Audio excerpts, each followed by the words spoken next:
요즘 수학과 엄청 뜨고 있잖아요.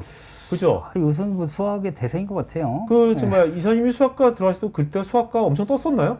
어땠나요? 수학과는 공부 잘하는 학생들만 뜬 건 아니고 네네네. 수학만 할 수 있는 친구들 네네. 많이 들어. 아니 근데 보통 수학과 나오셔가지고 네. 보니까 아까 얘기 들어보니까 뭐 2000년대 초반부터 이런 이제 산업계에 가서 최적화 이런 걸 하시는 것 같은데 그 왜 수학 쪽에 수학 계속 연구하지 않으시고 왜 이렇게 산업계 쪽에다가 그저 적용을 하시고 왜 하시게 된 거예요 그렇게? 선수 수학은 사실은 저희 이제 그 지도 교수님인 이제 최인 교수님 말씀하셨는데 오랫동안 이제 수학을 하셔가지고 사실은 이제 남들이 널리 그 참고하는 그런 논문을 이제 내셔가지고 상을 받으셨어요. 네네. 그런데 어느 날 아침에 일어나서 그 내용을 딱 보니까 논문이 이제 오류가 있는 거예요. 아, 어느 날 아침에 네. 그게 한 96년도인가 7년도쯤 되시는데 그래가지고 생각을 해보셨대요. 야, 이거에 영향을 받을 사람이 전 세계 몇 명이나 될까? 아. 그랬더니 5명에서 10명. 수학적으로 계산해 보니까 수학적으로는. 야, 그래서 응용을 해야 되겠다. 네. 그래서 이제 응용수학을 이제 하시게 된 거예요. 네. 그러니까 응용수학을 하시면서 사실은 이제 제일 위에 있는 컨셉이 사실은 저도 그때 이제 동의하고 지금도 동의하는데 휴먼 인텔리전스를 굉장히 궁금해 하셨어요. 그러니까 우리가 이제 보통 AI라 해서 아티피셜 인텔리전스를 그때도 한참 할 때긴 한데 네. 사실은 아티피셜 인텔리전스는 스페이스가 이제 클로즈 스페이스 안에서 뭔가 움직여야 되거든요. 네네. 네, 그러니까 거기 안에 있는 뭐 워드도 유한해야 되고 로직도 유한해야 되고 뭐 그런데 얘가 이제 점점 확장되면 AI가 잘 못 따라가요. 네네. 네, 근데 이제 휴먼 인텔리전스 같은 경우 휴먼은 사실은 오늘 아침에 이제 나올 때 우산 들고 가야 되나? 이러면 날씨 화창한데 우산을 누가 들고 나오겠습니까? 네? 굉장히 빠르게 계산한다는 거죠. 그렇죠. 근데 그거를 인공지능 그 날씨 예측하는 그런 슈퍼컴퓨터는 3-4시간 돌려야 나오거든요. 그래서 휴먼은 도대체 어떻게 이걸 굉장히 빠른 프로세스를 가지고 판단하는가. 인지 프로세스? 그렇죠. 그래서 그걸 모델링 해야겠다, 수학적으로? 그렇죠. 그래서 사실 수학과인데도 그 랭귀지스틱이나 뭐 로지스틱이나 뭐 이제 컴퓨터 사이언스나 이제 그다음에 뭐 피직스나 뭐 이런 쪽들을 이제 같이 공부하게 되면서 이제 이런 응용 파트로 해야 되겠다고 생각을 하게 됐고요. 그다음에 인더스트리에 나와 보니까 이게 이제 수학적으로 모델링이 안 되는 경우가 너무 많아요.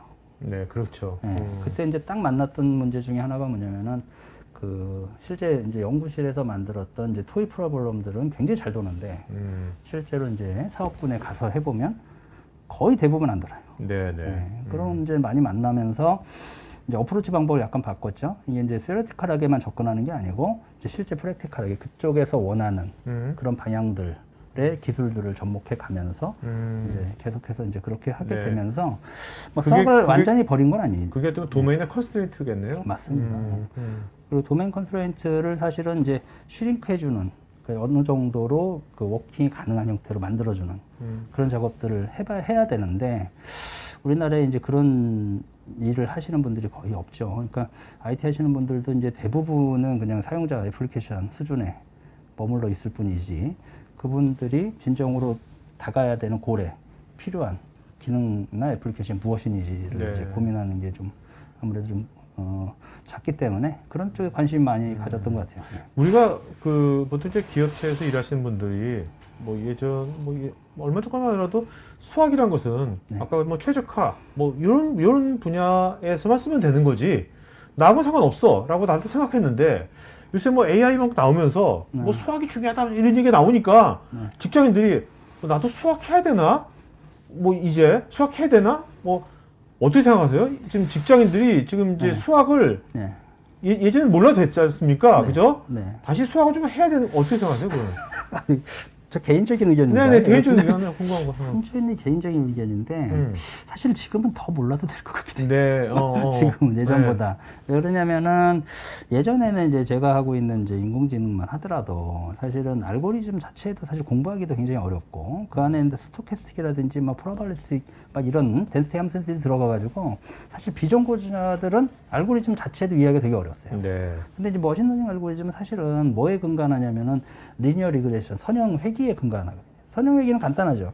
점들이 있고 거기를 가장 잘 지나가는 선만 우리가 찾으면 그만이니까.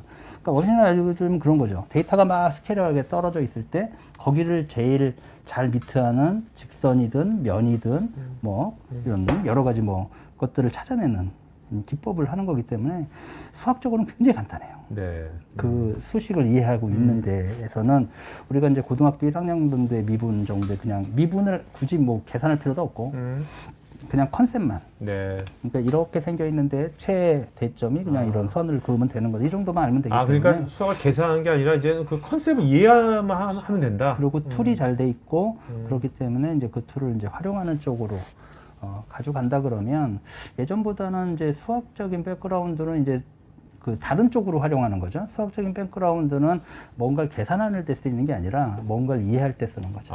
이해할 때. 네, 이제 뭔가를 이해한다는 게 어떤 뜻이냐면은 내가 이제 은행권에 들어가서 이제 제일 처음 했던 건 이제 용어도 낯설고 물론 이제 그 업무도 낯설고 그러지만 제일 처음 했던 게 뭐냐면 어떤 그룹에 어떤 그 아이템을 어사인하는 거잖아. 그냥 이렇게 보는 거죠.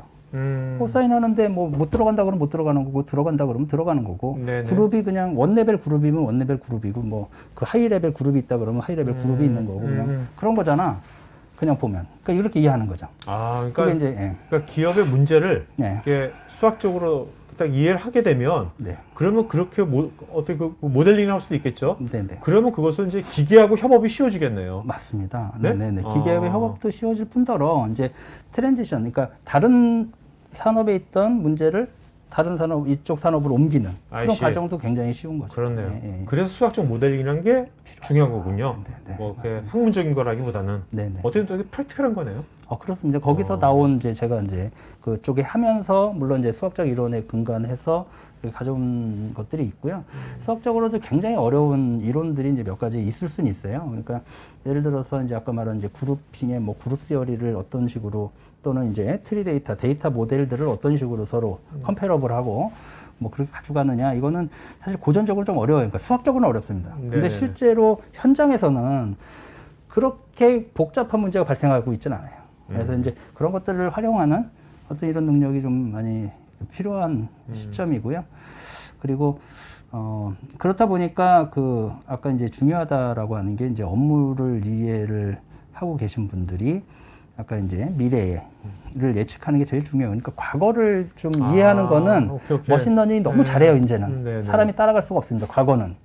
자, 근데 미래는 이게 굉장히 어려운 문제죠, 사실은. 그래서 휴먼의 강점은 이제 미래를 어떻게 예측하는데 본인이 가지고 있는 인사이트를 넣을 것이냐. 그리고 그 인사이트라고 하는 게 사실은 그 한 시점이 결정나는 게 아니고 그 인사이트를 한동안 데이터로 쌓아서 생기는 거기 때문에 그런 노력들이 좀 많이 필요한 상황이죠. 네네. 지금 말씀하신 그런 것들이 이제 어떻게 보면 각 산업 전반에 다 적용이 되는 거니까. 네네. 그래서 요즘 수학가가 그렇게 인기가 전 세계적으로 수학가가 이렇게 인기가 좋은 게 네네. 그런 현상 때문이라고 보십니까? 왜 그렇다고 보세요? 그 지금 이제 말씀하신 것처럼 이제 수학이라고 하는 게 이제 필요한 분야들이 많이 생겨서 우선은 인기가 있을 것이고요. 그 예전에도 사실은 이제 수학하신 분들이 여러 그 인더스트리로 나간 경험이 많이 있어요. 물론 잘하고도 계시고요. 그래서 그런데 이제 지금 이제 그 수학이라고 하는 거를 가지고 실제 이제 접근을 해야 되는 몇몇 파트는 인공지능 그 알고리즘 쪽에 굉장히 어려운 문제들이 있습니다. 아직까지도 뭐 그 텍스트를 이해한다든지 아니면 뭐 휴먼에 대한 생각을 이해한다든지 뭐 이런 부분들은 이제 기존에 있는 데이터만 가지고 모든 걸 학습할 수 있는 게 아니라 어느 정도는 이제 알고리즘의 변화도 있고 뭐 이런 게 좀 필요해서 그런 부분들에 대한 엔지니어들이 좀 그 AI를 연구하는 그런 분들에서 많이 필요한 것 같고요. 그거를 이제 어떻게 누가 선점하느냐가 사실은 그 미래의 어떤 그 산업군을 도미네이트 할 수 있다. 이런 생각이 들어요. 왜냐하면 AI라고 하는 건 한번 플랫폼이 정해지고 나면 사실 다른 AI하고 경쟁하기 좀 어렵잖아요. 네. 가장 좋은 AI를 만드는 게 이제 가장 급선무죠, 사실은. 네. 그런데 수학이 꼭 필요하다. 꼭 필요합니다. 네. 알겠습니다. 고맙습니다. 이 영상이 마음에 드시면 좋아요, 구독 부탁드립니다.